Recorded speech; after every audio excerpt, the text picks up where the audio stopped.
ಕನ್ನಡದ ಪ್ರಖ್ಯಾತ ಅಂತ ಹೇಳಿದ್ರೆ ನಂಬರ್ ಒನ್ ಆಂಕರ್ ಅನುಶ್ರೀ.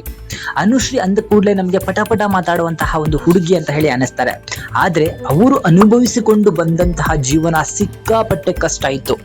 ಎಂತಹ ಕಷ್ಟದ ಜೀವನದಲ್ಲೂ ಕೂಡ ಛಲ ಬಿಡದೆ ಇವತ್ತು ನಂಬರ್ ಒನ್ ಆಂಕರ್ ಕನ್ನಡದಲ್ಲಿ ಯಾರು ಅಂತ ಹೇಳಿದ್ರೆ ಥಟ್ ಅಂತ ಕನ್ನಡಿಗರು ಹೇಳೋದು ಅನುಶ್ರೀ ಅವರ ಹೆಸರು. ಅನುಶ್ರೀ ಅವರು ಮದುವೆ ಆದ ನಂತರ ಮೊಟ್ಟ ಮೊದಲ ಬಾರಿಗೆ ಒಂದು ಯೂಟ್ಯೂಬ್ ಚಾನಲ್ಗೆ ಇಂಟರ್ವ್ಯೂ ಅನ್ನ ಕೊಡ್ತಾರೆ. ಆ ಚಾನಲ್ ಬೇರೆ ಯಾವುದೂ ಅಲ್ಲ, ಗೋಲ್ಡ್ ಕ್ಲಾಸ್ ವಿತ್ ಮಯೂರ ಅನ್ನೋ ಒಂದು ಯೂಟ್ಯೂಬ್ ಚಾನಲ್. ಸೊ ಮಯೂರ ಅವರ ಈ ಚಾನಲ್ ಅಲ್ಲಿ ಅನುಶ್ರೀ ಅವರ ಇಂಟರ್ವ್ಯೂ ನಡೆಯುತ್ತೆ. ಅಲ್ಲಿ ಹಲವಾರು ವಿಚಾರಗಳನ್ನ ಹೇಳ್ಕೊಳ್ತಾ ಅನುಶ್ರೀ ಅವರು ಅಳ್ತಾರೆ. ತಮಗೆ ಡಗಾರ್ ಅಂದವರ ಬಗ್ಗೆ, ತಮಗೆ ಖಾರದ ಪುಡಿ ಹಾಕಬೇಕು ಅಂದವರ ಬಗ್ಗೆ, ಹಾಗೆ ತನಗೆ ಮತ್ತು ಒಬ್ಬ ರಾಜಕಾರಣಿ ಜೊತೆಗೆ ಸಂಬಂಧ ಹೋಲಿಸಿದವರ ಬಗ್ಗೆ ಮಾತಾಡ್ತಾ ಕಣ್ಣೀರನ್ನ ಹಾಕಿದ್ದಾರೆ. ಸೊ ಅದರ ಬಗ್ಗೆ ಈ ವಿಡಿಯೋದಲ್ಲಿ ನೋಡ್ತಾ ಹೋಗೋಣ. ಸೊ ಮೊದಲಿಗೆ ನಿಮಗೆ ಗೊತ್ತಿರಬಹುದು, ಅನುಶ್ರೀ ಅವರು ಇತ್ತೀಚೆಗೆ ಮದುವೆ ಕೂಡ ಆಗ್ತಾರೆ. ಮದುವೆ ಆದ ನಂತರ ಅವರು ಯಾವುದೇ ಇಂಟರ್ವ್ಯೂಗಳನ್ನ ಕೊಟ್ಟಿರೋದಿಲ್ಲ, ಮೊದಲ ಬಾರಿಗೆ ಒಂದು ಇಂಟರ್ವ್ಯೂ ಅನ್ನ ಕೊಡ್ತಾರೆ. So gold class with Mayura ಅನ್ನೋ ಒಂದು ಯೂಟ್ಯೂಬ್ ಚಾನಲ್ಗೆ. ಅಲ್ಲಿ ಮಾತಾಡ್ಬೇಕಾದ್ರೆ ಆ ಒಬ್ಬ ನಿರೂಪಕ ಕೇಳುವಂತಹ ಪ್ರಶ್ನೆ ಏನಂತ ಹೇಳಿದ್ರೆ, ಅನುಶ್ರೀ ಅವರೇ, ಈ ಹಿಂದೆ ನೀವು ಒಂದು ಡ್ರಗ್ಸ್ ಪ್ರಕರಣದಲ್ಲಿ ಸಿಕ್ಕಾಕೊಂಡಾಗ ಯಾವ ರೀತಿ ಇತ್ತು ಸಿಚುವೇಶನ್ ಅಂತ ಹೇಳಿ ಕೇಳ್ತಾರೆ.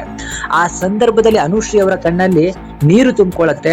ಯಾಕಂತ ಹೇಳಿದ್ರೆ ಅನುಶ್ರೀ ಅವರು ಹೇಳ್ತಾರೆ, ನನಗೆ ಆ ಟೈಮಲ್ಲಿ ಹೇಗಾಯ್ತು ಅಂತ ಹೇಳಿದ್ರೆ ಡ್ರಗ್ಸ್ ಕೇಸಲ್ಲಿ ಕರ್ಕೊಂಡು ಹೋಗಿ ಅವಳಿಗೆ ಖಾರದ ಪುಡಿ ಹಾಕಿ ಅಂತ ಹೇಳಿ ತುಂಬಾ ಜನ ಅಂದ್ರು. ಅದ್ರ ಜೊತೆಗೆ ಅವರು ದೊಡ್ಡ ಡಗಾರ್ ಅಂತಾನೂ ಕೂಡ ಕರಿತಾ ಇದ್ರು. ನನ್ನ ಸಿನಿಮಾದ ಕ್ಲಿಪ್ ನ ತಗೊಂಡು ಅಲ್ಲಿ ಸೇದಿರುವಂತಹ ಸಿಗರೇಟಿನ ಒಂದು ಕ್ಲಿಪ್ ಅನ್ನ ಎಲ್ಲಾ ಮೀಡಿಯಾದವರು ಹಾಕೊಂಡು ರುಬ್ಬಿದ್ರು.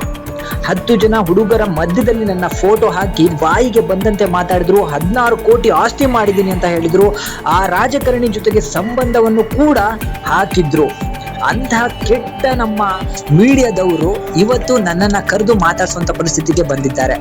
ಯಾರು, ಏನು, ಹೇಗೆ ನಡೀತು ಅಂತ ಹೇಳಿ ಒಂದು ಚೂರು ಕೂಡ ವಿಚಾರಿಸ್ದೆ ಕೇವಲ ಯಾರೋ ಒಬ್ಬ ಹೇಳಿದ ಮಾತನ್ನ ತಗೊಂಡು ಕೆಟ್ಟದಾಗಿ ಮಾತಾಡುವಂಥದ್ದು, ಡಗಾರ್ ಅನ್ನುವಂಥದ್ದು, ಅವಳು ಬೇರೆ ಜೊತೆಗೆ ಸಂಬಂಧ ಹೋಲಿಸುವಂಥದ್ದು, ಇನ್ನಿತರ ಹಲವಾರು ಅಂಶಗಳನ್ನ ನಾನು ಅನುಭವಿಸ್ಕೊಂಡು ಬಂದಿದ್ದೀನಿ. ಆದ್ರೆ ಇವತ್ತು ಈ ಸ್ಥಾನದಲ್ಲಿ ನಾನು ಕೂತ್ಕೊಳ್ಳೋಕೆ ಕಾರಣ ನನ್ನ ಅಮ್ಮ. ಸೊ ನನ್ನ ಅಮ್ಮನನ್ನ ನಾನು ಯಾವತ್ತೂ ಕೂಡ ಮರೆಯೋದಿಲ್ಲ ಅಂತ ಹೇಳಿ ಅನುಶ್ರೀ ಅವರು ಹೇಳ್ಕೊಂಡಿದ್ದಾರೆ.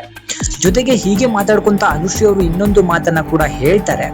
ತಮ್ಮ ಜೊತೆಗೆ ಇರುವಂತಹ ಈಗ ಏನು ಅವರ ಗಂಡ ಇದ್ದಾರೆ, ಅವರು ಹೇಗೆ ತಮ್ಮನ್ನ ಮದುವೆ ಆದ್ರು, ಹೇಗೆ ಪರಿಚಯ ಆದ್ರು, ಯಾರು ಇವರನ್ನ ಒಂದು ಮಾಡಿದ್ರು, ಎಲ್ಲವನ್ನೂ ಕೂಡ ಇಂಟರ್ವ್ಯೂ ಅಲ್ಲಿ ಹೇಳಿದ್ದಾರೆ.